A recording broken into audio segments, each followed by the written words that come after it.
Well, it's comfort eating, of course. Yeah. When you were comfort eating, yeah. what kind of food did you go for? Was it sweets and snacks, or was it just volume? It was sizable portions. I do love food. Imagine a big old meal, though. Isn't that lovely? Food is great, isn't it? Yeah. I tell you, I get more excited about food than anything other than sometimes special cuddles with the wife, right? They're my two favourite things in life, really. Have you ever tried doing that with food, though? Christ, I got to eat a donut once when she was on top of me, and I tell you what, I almost shot her to the ceiling, I'm telling you. A bit of jam came out, I'm Mama!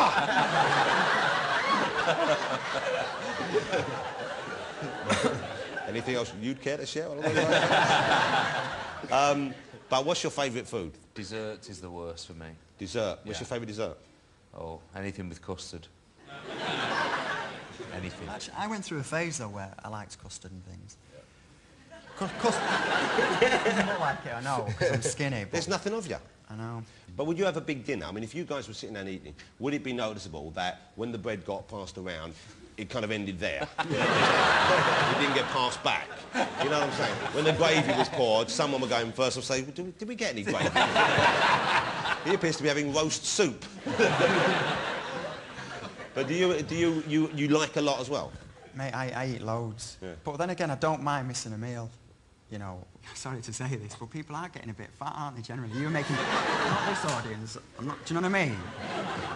We're following the US, aren't we? We're all getting quite obese. We're all just getting bigger. But, you know, part of me loves that, because I like a well-covered lady, to be honest with you. Yeah. I'd much rather look at a plump lady than a skinny lady. Yeah, sure. You know, given the chance. Would you agree?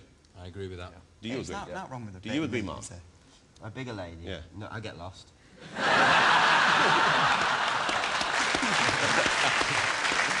You can imagine that. If she sat down, he'd be like a bit of thong, wouldn't he? You have to pull him out again. Boing! Right, I am excited that you're back together, OK? And you know, obviously, the thing that everyone wants to know is whether Robbie may or may not join you on stage. Now, presumably, there's pretty much an open invite. There'll be a fifth mic on the stage if he wants to come along and join you. Yeah. Does he make up his mind early? Because I get the feeling that, obviously, you know, he's a supremely talented guy. He's a great performer live. Sure. But he must be someone who has a lot of advisors around him, I guess. A lot of people tell him what to do. Ultimately, he's going to make up his own mind. But it's hard to know whether or not he's getting the message.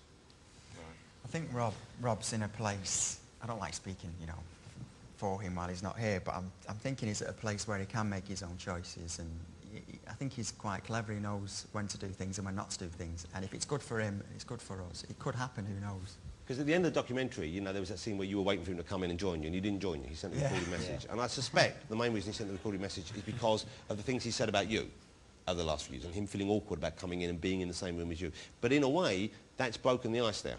Yeah. He's already said several times, he even said on this show a few weeks ago, that, you know, he very much respected you as a songwriter. He'd said bad things about you, he regretted saying that. And I think maybe now that he's had that out, then he's had the chance to address that somewhat, he would feel more comfortable. Yeah. Was there ever bad blood, though? It must have really pissed you off hearing some of the things he said about you. Oh, definitely. If you'd have asked me that 7 years ago, I'd have given a different answer. But I don't know what it is, whether it's just being out of the limelight, having a chance to think clearly without having all that circus around you. But it's just not even an issue, is it? Yeah. It's really Life's too short to carry that kind of grudge around. Yeah. I strongly suspect he's going to walk out and join you at some stage. If he doesn't, will you come? We'll have a mic, you can borrow it. I think if I came out there... You could do Lulu. It would be too big a story. You could do Lulu. Yeah, but didn't you I'm not having that. No, people always think I'm Jason and he's Howard. Well, he's Jason, he's the one that her.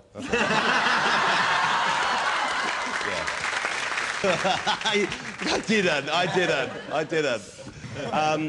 It would be a great moment if Robbie comes out and joins you, but it's going to be a great concert anyway, I would have thought. It's going to be fabulous to be performing live again, isn't it? What are you going to do about outfits? Because back then, I got the feeling often they were chosen for you. I would love to take you out and style you for the gig. Let's do that. I think we're busy that year. Yeah, no, hey. There'll be cakes.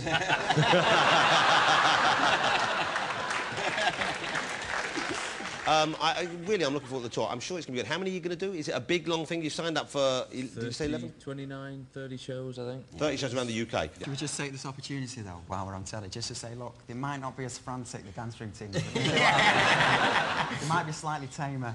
Yeah. Can we use your telly to do that? Isn't there a section in the middle where you have a little sit-down section? Breather. Yeah, and tea comes out. And the scones. Yeah, and they're going to be wearing some great new tartan blankets live on stage, just over their knees for the finale.